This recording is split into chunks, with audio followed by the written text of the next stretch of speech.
L'actualité internationale des 7 derniers jours, qu'en ont pensé nos éditorialistes. C'est comme tous les vendredis, une semaine dans le monde avec aujourd'hui à mes côtés Ziad Limam, directeur du mensuel Afrique Magazine. Bonjour Ziad. Et avec, je le rappelle, ce numéro du mois d'avril d'Afrique Magazine sur le défi jeune, le défi que la jeunesse pose à un certain nombre de pays africains. Et l'opportunité. Et l'opportunité aussi. Et on vient également à Haut Destin. Et la suite, après Ahmed Bakayoko, l'ancien Premier ministre ivoirien, donc décédé le mois dernier. Également avec nous aujourd'hui, Patricia Lémonière. Bonjour Patricia.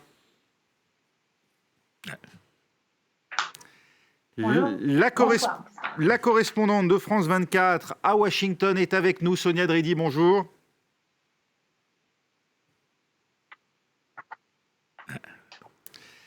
Et petit problème de son, visiblement, avec Washington. On va tester ça à nouveau. Et puis, Laure Simoes, directrice éditoriale de Cartooning for Peace. Bonjour, Laure. Bonsoir, j'espère que vous m'entendez. On vous entend très bien. Parfait. Cette semaine, la relation entre Washington et Moscou a subi un nouveau coup de chaud avec l'annonce d'une vague de sanctions américaines frappant la Russie en riposte à une cyberattaque survenue en fin d'année dernière. Le énième épisode d'intrusion attribué au désormais fameux troll russe. Mais Joe Biden, dans un même mouvement, appelle à la désescalade en proposant un sommet à Vladimir Poutine. Écoutez. Nous avons conclu que la Russie a interféré dans nos élections. Aujourd'hui, j'ai approuvé plusieurs étapes, incluant l'expulsion de plusieurs officiels russes, résultat de leurs actions. J'ai aussi signé un décret autorisant de nouvelles mesures qui incluent des sanctions pour répondre aux actions de la Russie contre les intérêts américains. J'ai été clair avec le président Poutine. Nous aurions pu aller plus loin, mais j'ai choisi d'en rester là, d'être proportionné. Si la Russie continue d'interférer dans notre démocratie, je suis prêt à prendre des mesures supplémentaires. Parler au président Poutine, je lui ai dit que la communication personnelle et directe entre nous deux serait essentielle pour avancer vers une relation plus efficace. Et il a acquiescé. Dans ce but, j'ai proposé qu'on se rencontre en personne cet été en Europe, lors d'un sommet en réponse aux problèmes auxquels font face nos deux pays, incluant les menaces nucléaires iraniennes et nord-coréennes, mettre fin à cette pandémie dans le monde et cette crise existentielle qu'est le changement climatique. Chiche répond aujourd'hui Dimitri Peskov, le porte-parole du Kremlin. Moscou, visiblement plus sensible à la carotte du sommet qu'au bâton des sanctions. Il a trouvé la bonne méthode, Joe Biden, Patricia Lémonière. Alors, je ne sais pas s'il a trouvé la bonne méthode, mais en tout cas, en Russie, eh bien, on présente ça comme une victoire de Poutine, ce qui est peut-être le signe en fait d'un affaiblissement en Russie de la stratégie dure que menait jusqu'à présent Vladimir Poutine. C'est très difficile pour l'instant de savoir où ce rapport de force va nous conduire, parce que vous avez d'un côté Vladimir Poutine qui avance et qui est dans son jeu d'échecs en mettant ses pions, en testant sans arrêt Joe Biden. Là, le président américain rappelle quand même toutes ces cyberattaques. Les armes qu'il prend sont des armes qui sont plutôt sérieuses, parce que ne plus vouloir en somme intervenir financièrement pour soutenir pratiquement l'économie russe, parce que c'est ça en fait derrière, eh bien c'est quelque chose qui est cuisant pour la Russie, qui est très mal en point. Vous le savez qu'actuellement il y a du mécontentement très fort en Russie parce que les choses ne vont pas bien sur un plan social. Donc c'est la carotte et le bâton. Et Vladimir Poutine le présente comme un succès, ce qui voudrait peut-être dire justement qu'il est un peu acculé. Elle est bien révolue, l'époque Donald Trump, Ziad Limam, quand on voit ces images, quand on entend la fermeté de ton de Joe Biden. Non, je pense que ce qui est intéressant, c'est sous l'ère Trump, il y avait connivence et on jouait aux cartes, au poker, et puis finalement on s'entendait un peu bien, et puis il y avait une espèce de ressemblance des personnalités, un peu les tough guys comme ça, qui pouvaient parler ensemble. Là, on a un changement complet, c'est-à-dire d'une part, je pose mes principes et je n'accepte plus un certain nombre de choses. Et les sanctions qui ont été prises sont à la fois, comme a dit Patricia, à la fois très symboliques et très efficaces. C'est-à-dire, on aurait pu aller beaucoup plus loin. On montre qu'on peut aller beaucoup plus loin, mais on ne va pas plus loin. Et donc, il y a une véritable habileté là-dedans, mais je pense que le message à destination de la Russie est très, très clair. On ne peut plus jouer comme avant et on n'acceptera plus comme avant. Après, le problème, c'est que il y a une dynamique russe aussi interne qui est très complexe. Et on voit pas d'un seul coup le pouvoir russe reculer admettre, se mettre à discuter et à négocier, parce que ça voudrait dire que l'aura et la stratégie du chef est remise en cause. Donc là aussi, je trouve que c'est très complexe, qu'il faut s'attendre. Là, j'ai vu juste avant l'émission que les Russes viennent d'annoncer un certain nombre d'expulsions de diplomates, etc.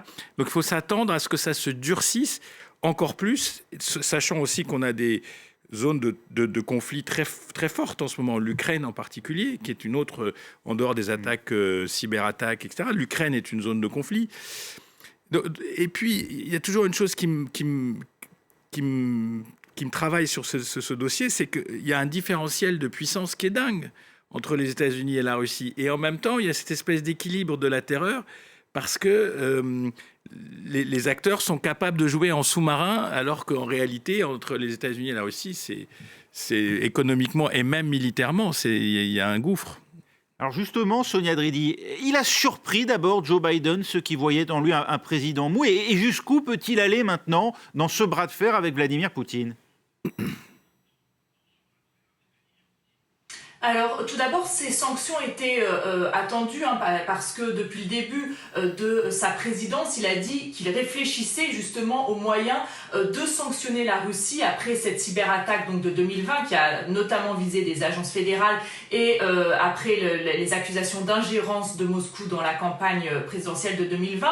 Donc, les Américains s'y attendaient. Et puis, il faut savoir que Joe Biden, alors c'est vrai que notamment en dehors des États-Unis et puis aussi longtemps ici, il a été vu en effet comme un président un peu mou, mais à l'international, il a toujours été plutôt franc avec les dirigeants étrangers. D'ailleurs, il avait rencontré Vladimir Poutine à l'époque où il était le vice-président de Barack Obama et lui avait dit « Je regarde dans vos yeux et je vois que vous n'avez aucune âme ». Joe Biden, qui je pense a une frustration personnelle avec Vladimir Poutine parce que lorsqu'il était le vice-président de Barack Obama, justement, il était en charge du rapprochement avec la Russie et finalement ce rapprochement sous Obama n'a pas eu lieu. Au contraire, les relations entre Moscou et Washington se sont encore plus tendues. Ensuite, Biden était en charge du dossier ukrainien à la Maison-Blanche, donc il connaît très bien le dossier, il connaît bien Vladimir Poutine. D'ailleurs, il n'a pas hésité il y a quelques semaines à dire que Vladimir Poutine était un tueur. Il répondait à la question d'un journaliste. Mais toutefois, je pense que Biden sait aussi que Poutine et lui font de la politique depuis des décennies. Ce n'est pas parce qu'il dit certaines choses que Poutine va totalement se braquer, parce qu'il y a des intérêts en commun. Et comme a dit hier Biden, ce qu'il cherche, c'est un modus vivendi avec Vladimir Poutine. Il dit que les deux pays peuvent continuer à travailler ensemble, notamment pour des discussions sur la menace nucléaire posée par la Corée du Nord ou encore l'Iran. Donc je pense que pour Biden, c'est très important de se montrer ferme dès le début de sa présidence vis-à-vis de la Russie, notamment pour vraiment marquer la différence avec l'administration Trump. Et en même temps, en off à des journalistes il y a quelques jours, des responsables de l'administration américaine nous ont dit notre but, c'est pas qu'il y ait une escalade du conflit, mais c'est aussi de défendre nos intérêts nationaux. Oui, Vladimir Poutine qui connaît bien Joe Biden. Je précise que vous le connaissez bien, vous aussi, Sonia, puisque vous êtes l'auteur d'une biographie, la première biographie ici en France, de Joe Biden, Le pari de l'Amérique anti-Trump. On va aller voir tout de suite du côté de Laure Simoes les dessins de presse, justement, à propos de cette escalade verbale pour l'heure entre les États-Unis et la Russie. Oui, mais un premier dessin qui nous vient justement d'Ukraine, de Vladimir Kazanevski, disant que les forces militaires russes qui s'amassent à la frontière ukrainienne dans le Donbass, c'est jamais très rassurant, et le dessin le montre bien. Ce deuxième dessin de Raïma, dessinatrice vénézuélienne, si on le disait, on rajoute à ça donc les soupçons de cyberattaque et d'ingérence russe dans les élections américaines, on peut comprendre que les États-Unis aient envie de taper du poing sur la table. Il faut quand même avouer qu'on ne serait pas à l'aise de trouver Poutine en ouvrant comme ça son ordinateur, n'est-ce pas ? Et puis pour terminer, ce dessin de Sherif Arafat, dessinateur égyptien, voilà, ça peut être un peu l'ambiance du prochain sommet que Biden appelle malgré tout de ses voeux pour ne pas rompre totalement avec la Russie. La distanciation diplomatique, elle est là, mais il y a quand même encore un lien diplomatique. C'est sûr que, qu'on le veuille ou non, avec les Russes, c'est un peu comme avec les ours, il faut faire gaffe, quoi. ils savent nous tenir en respect. Je ne sais pas comment. Il y a un gouffre entre les États-Unis et la Russie, mais en même temps, on les craint toujours. Et oui, c'est ce que disait Ziad d'ailleurs il y a quelques minutes.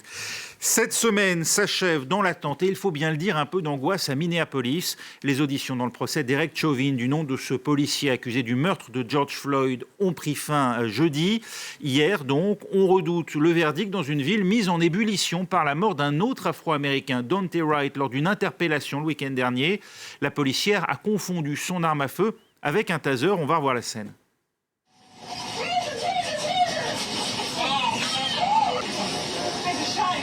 Oh, wow. S'agit-il, Ziad, comme le laissent penser ces images, d'une tragique méprise, ou bien, comme le disent de nombreux défenseurs des droits civiques aux États-Unis, d'une nouvelle illustration du racisme systémique qui régnerait dans la police ? Sur les images, c'est très complexe. Moi, j'ai pas de taser, j'ai pas de pistolet dans les mains, donc je peux difficilement. Mais je pense quand même que c'est surtout le produit d'une culture de la violence qui est admise. C'est-à-dire, c'est admissible de sortir son taser ou son gun et de tirer 4 fois dans un type qui est assis dans une voiture. Ça l'est d'autant plus si c'est quelqu'un qui est d'une minorité américaine, que ce soit des latinos, que ce soit des afro-américains, etc. Je pense que la seule manière de résoudre ce genre de discussion, c'est que si le jeune homme au volant était un jeune homme blanc, elle n'aurait pas fait ça. Et je pense que Derek Chauvin, si c'était un dealer ou un type qui avait échangé $10 faux, il n'aurait pas fait ce qu'il a fait. Et je pense que le policier qui a tué hier ou avant-hier un garçon de 13 ans qui avait les mains levées ne l'aurait pas fait si c'était un petit garçon blanc. Donc c'est là que ça se joue. C'est-à-dire, d'une part, il y a une culture de la violence. C'était pas un Afro-Américain à Chicago, il faut préciser. Latino. Avec un nom, en tout cas, à consonance hispanique. Voilà. Et donc cette espèce de culture de la violence autorisée, le fait que les polices américaines, on pense ici que c'est un espèce d'organisme centralisé, mais pas du tout. En fait, les shérifs sont élus par les habitants des villes, les policiers sont formés comme on peut. Déjà qu'en France, on parle de formation, aux États-Unis, c'est un véritable problème. Mais comme on admet cette culture de la violence, comme on admet de sortir un pistolet et de tirer à répétition, comme on admet tout ça, et qu'on l'admet encore plus facilement quand il s'agit de minorités, je pense qu'il y a un vrai problème de violence systémique et raciale. Et tant que les juges américains ne prendront pas leurs responsabilités sur ce dossier, tant que les procureurs américains ne prendront pas leurs responsabilités sur ce dossier, il y aura des bavures. Parce que le seul moyen d'arrêter ces bavures, c'est que des procureurs inculpent les policiers ou les policières, ce qui est le cas d'ailleurs de la policière pour homicide involontaire. Mais voilà, c'est clairement un problème de justice. Parce que sociétalement, c'est compliqué d'enlever les armes à feu aux États-Unis. Oui, on va en parler d'ailleurs dans un instant. Racisme ou violence endémique, Patricia Lémonière ?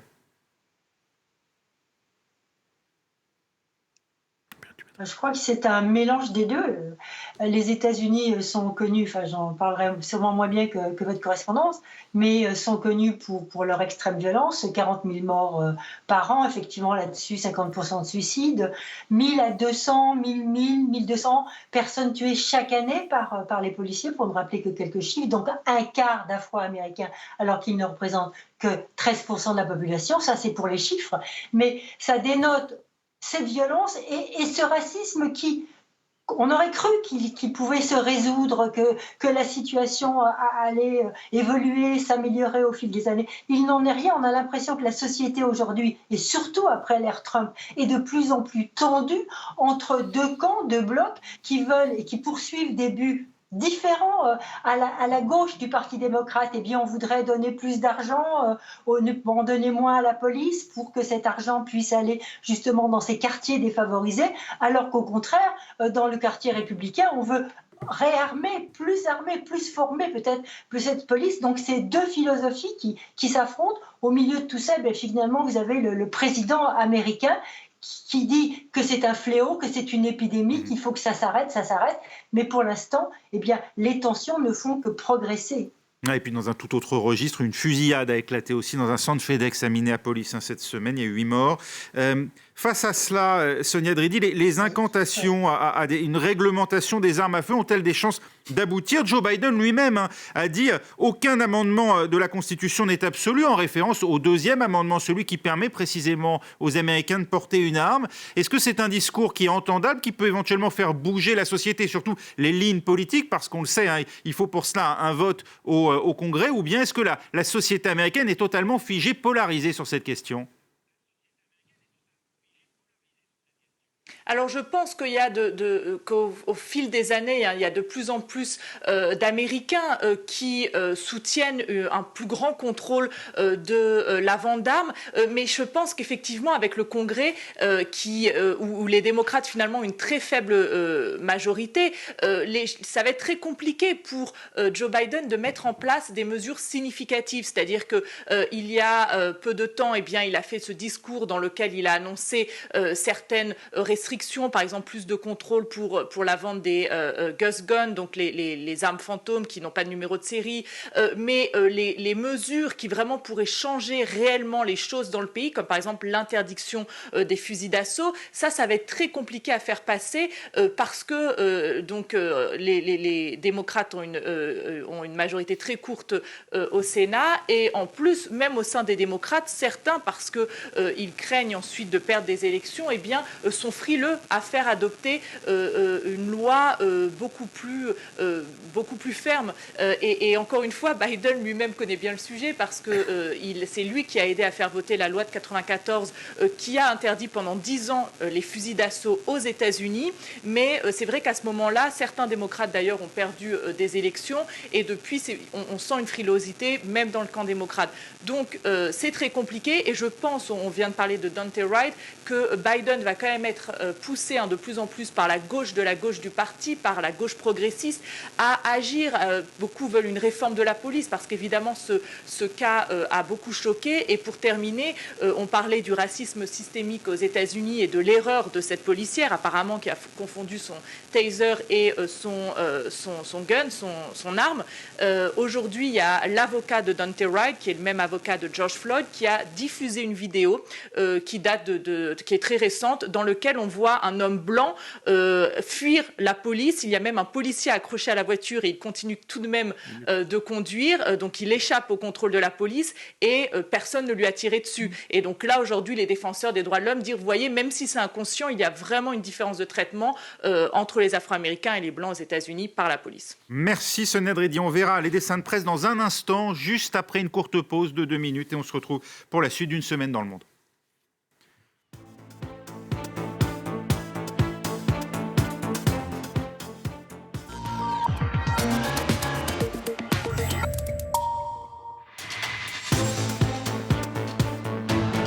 Deuxième partie d'une semaine dans le monde, avec toujours à mes côtés Ziad Limam, directeur d'Afrique Magazine, avec ce numéro pour le mois d'avril. Également avec nous Patricia Lémonière, Sonia Dridi, correspondante de France 24 à Washington, et Laure Simoes, directrice éditoriale de Cartooning for Peace. Laure, on évoquait à l'instant la mort d'un Afro-Américain. À nouveau, c'était le week-end dernier, tué par la police au moment même où se déroule la dernière phase du procès de Derek Chauvin, toujours dans cette même ville de Minneapolis. Qu'en ont pensé les dessinateurs de presse ?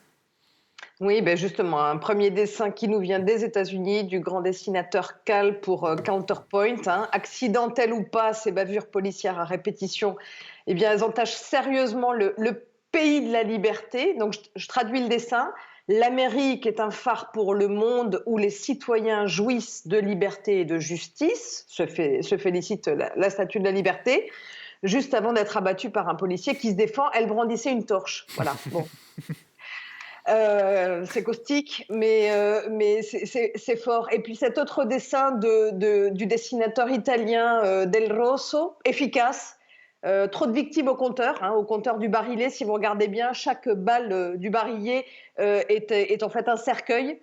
Et puis pour terminer, vous le disiez, tout cela s'est passé à Minneapolis, ce très bon dessin du dessinateur algérien Le Hic, donc sur fond de procédé de Derek Chauvin.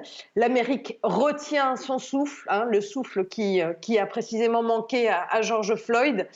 Donc les émeutes de ces derniers jours, elles étaient difficilement évitables, c'est certain. Merci Laure. Cette semaine, l'Afghanistan s'apprête à dire au revoir aux troupes américaines. Joe Biden l'a annoncé. Le retrait total aura bien lieu, non pas forcément au 1er mai, comme l'avait claironné un peu trop tôt Donald Trump, mais d'ici au 11 septembre 2021, date ô combien symbolique du 20e anniversaire de l'attentat des Tours Jumelles. Les États-Unis ne devraient donc plus avoir de soldats sur place. Écoutez.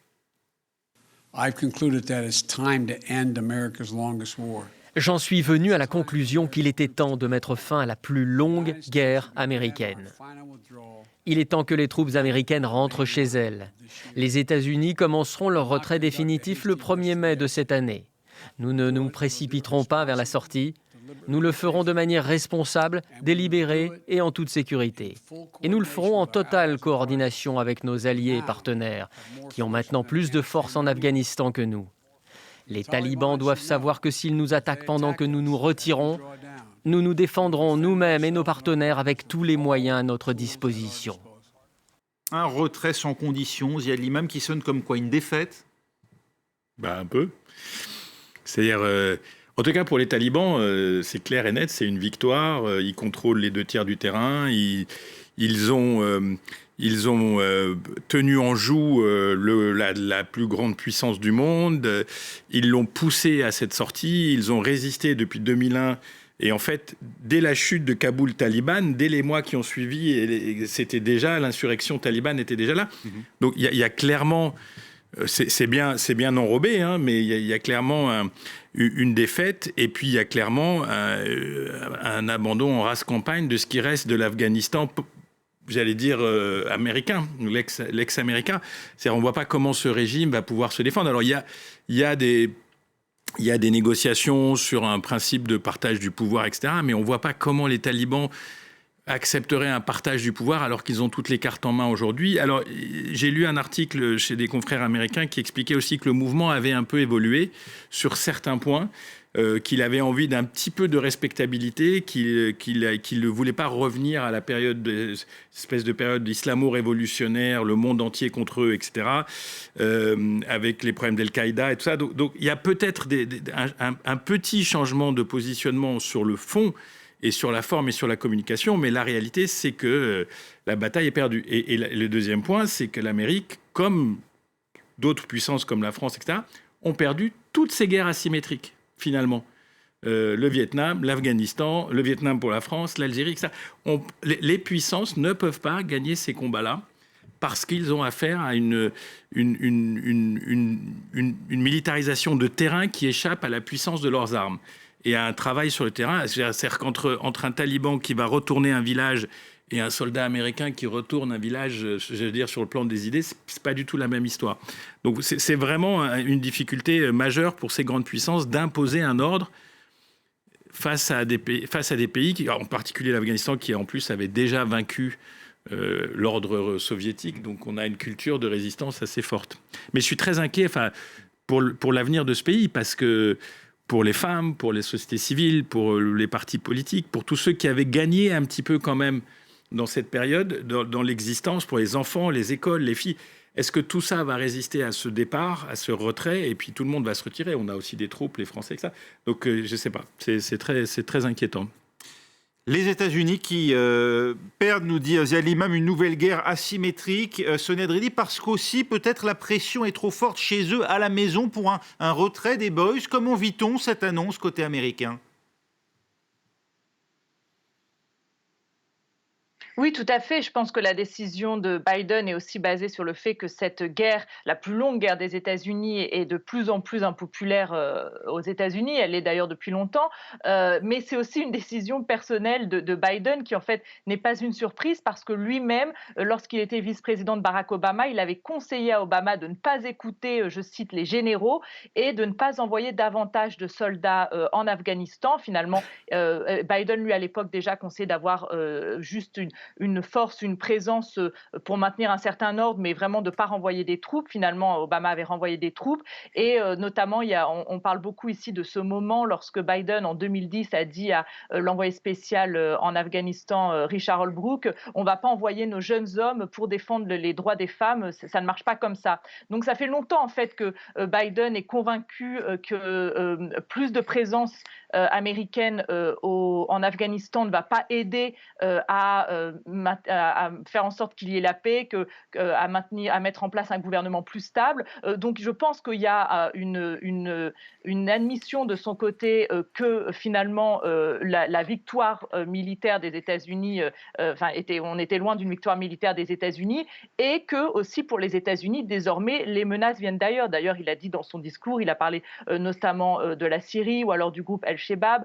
Donc, il y a à la fois cette reconnaissance que cette guerre est de plus en plus impopulaire et aussi les priorités des États-Unis qui ont changé. Et Biden a dit que depuis la mort de Ben Laden, donc en 2011, les raisons pour que les États-Unis restent en Afghanistan étaient de plus en plus floues. Alors évidemment, ça divise beaucoup la classe politique ici, cette décision. Et puis, certains disent que finalement, aujourd'hui, ceux qui dirigent le Pentagone, c'est le ministre le secrétaire d'État Tony Blinken et Jake Sullivan, qui est le chef du Conseil de sécurité nationale. Beaucoup disent que c'est eux qui ont pris la décision et que le ministre de la Défense, Austin, n'a fait que suivre. Mais au Pentagone, il y a évidemment beaucoup qui pensent que c'est une mauvaise décision, qu'en effet, les talibans vont continuer de gagner du terrain, que ça menace le droit des femmes. Et il y a même David Petraeus qui s'est exprimé sur la question en disant que dans quelques années, les États-Unis allaient sûrement le regretter.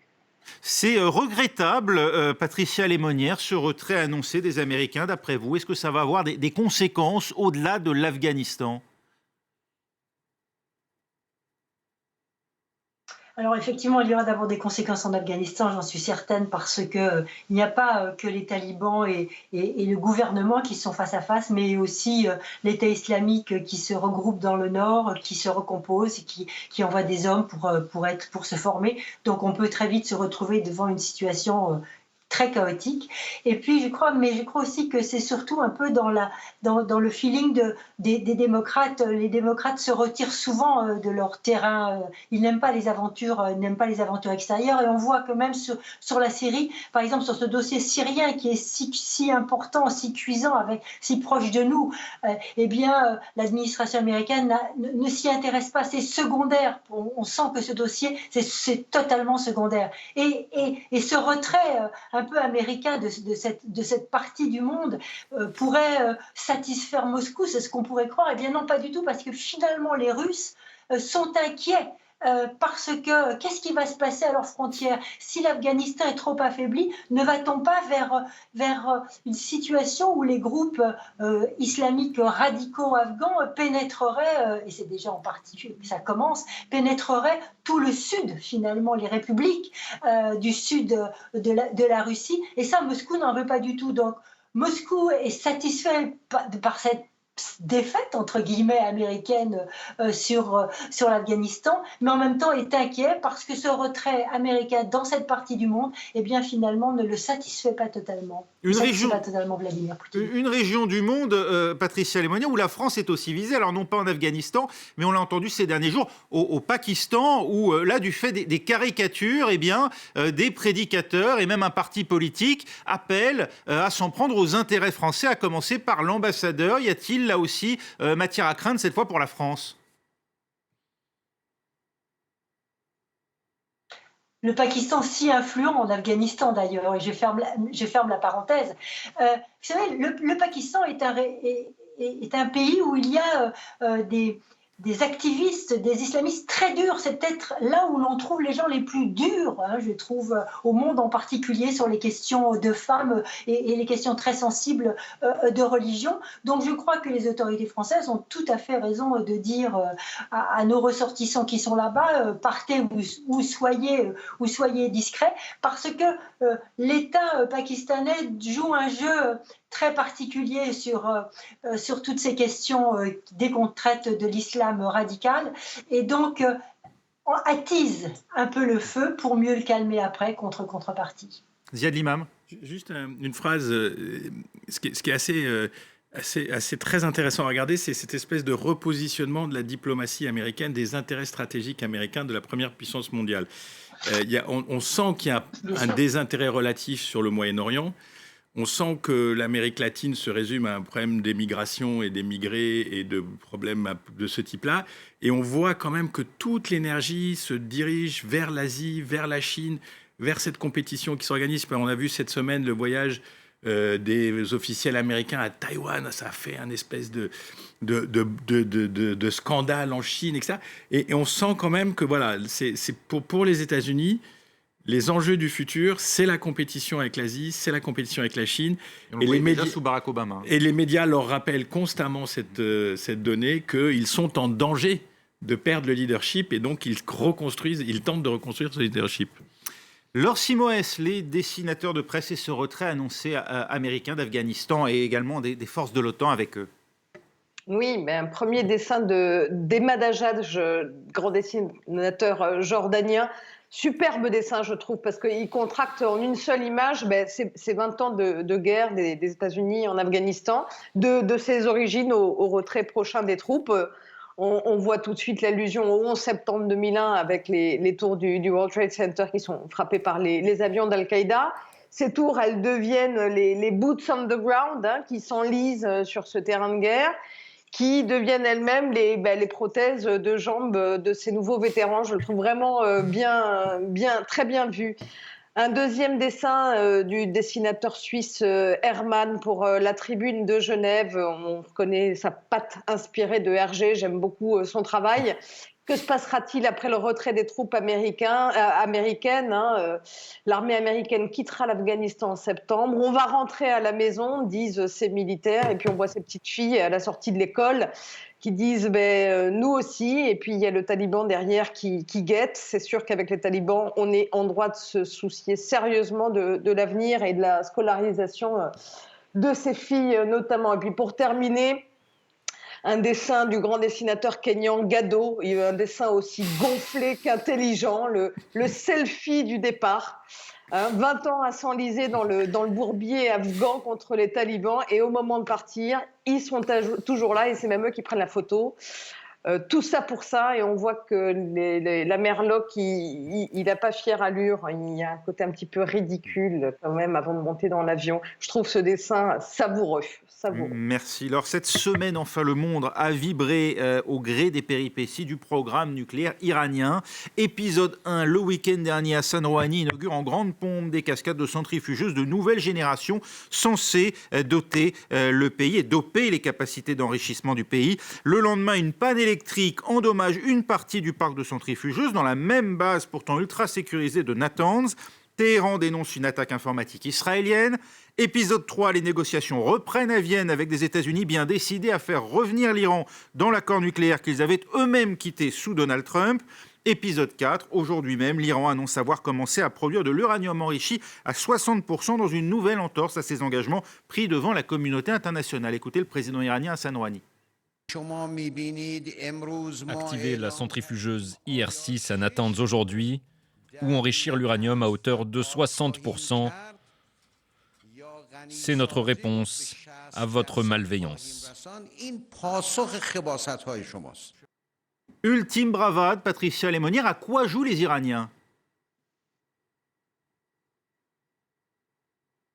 Alors, il faut se placer dans une perspective où actuellement Hassan Rouhani est totalement honni par le clan le plus dur du régime qui voudrait l'arrêter, même l'incarcérer. Enfin, il y a vraiment presque un début de chasse à l'homme pour tous ceux qui ont négocié cet accord sur le nucléaire. Donc je crois que ce discours est aussi beaucoup à usage intérieur. L'homme veut se montrer ferme, mais par derrière, il essaye de sauver. Il essaye d'avancer, il n'est pas prêt à tourner le dos à ce qui se passe actuellement à Vienne.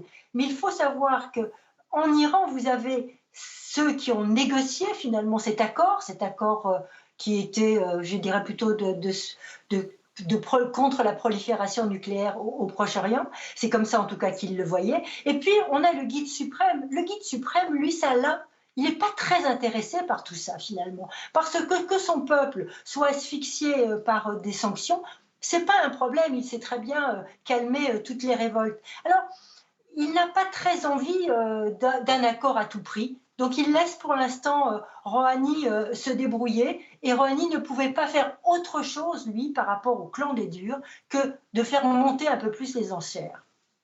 Sonia Dridi, les États-Unis vont réagir après cette nouvelle annonce d'un pas supplémentaire franchi par l'Iran en dehors de l'accord et malgré les tentatives de négociation cette semaine? Alors, c'est possible, parce que je pense qu'en effet, comme l'a dit Patricia, et les États-Unis le savent, Hassan Rouhani n'avait pas beaucoup d'autres choix que de faire une réponse ferme à destination de la politique nationale. Et aussi, les États-Unis, je pense qu'il y a une grande frustration parce qu'eux aussi ont un problème d'image.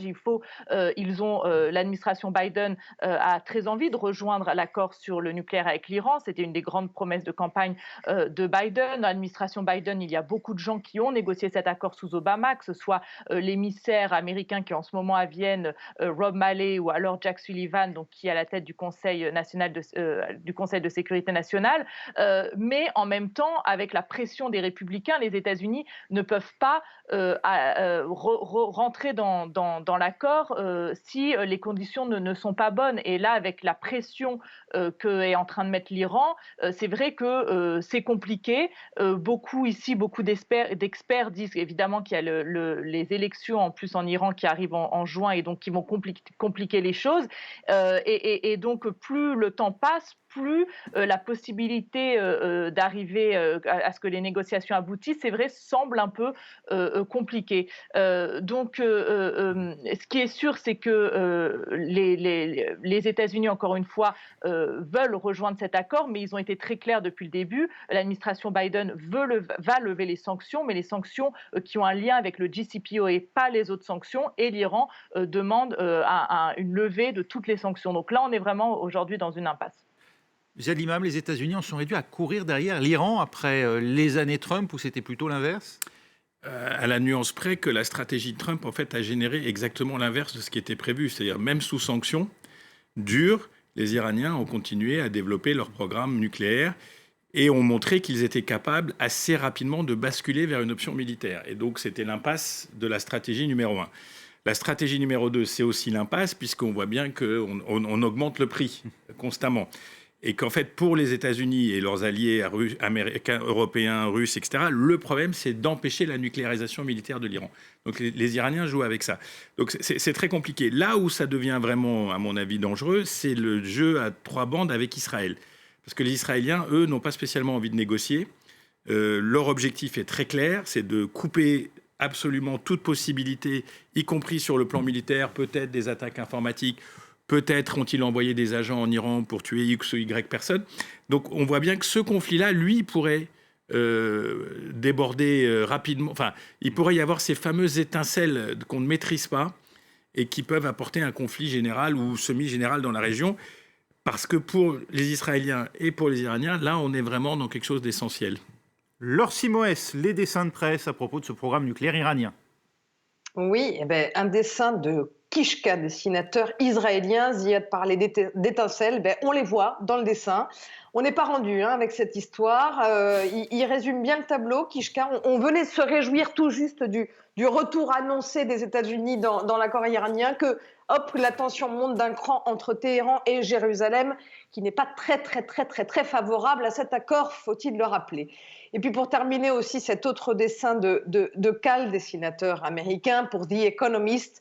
Heureusement, l'Iran se veut rassurant. Je traduis, l'Iran n'a rien à cacher. Nous avons l'intention de produire de l'uranium enrichi à 60%, mais uniquement à des fins pacifiques. Rien à voir, mais il a quand même une drôle de forme, le turban de Rouhani sur le dessin. Enfin, franchement, on souhaite bonne chance aux négociateurs de l'accord, parce qu'ils sont là, tous, Europe, États-Unis, masqués, prêts. Bonne chance, et pourvu que ça s'envenime pas. Bonne chance et puis bon week-end à tous. Merci à vous, Laure Simoes, d'avoir été avec nous, ainsi qu'à Patricia Lémonière, Sonia Dridi depuis Washington et Ziad Limam qui était ici même à mes côtés. C'est la fin d'une semaine dans le monde. Prochain journal dans 8 minutes sur France 24.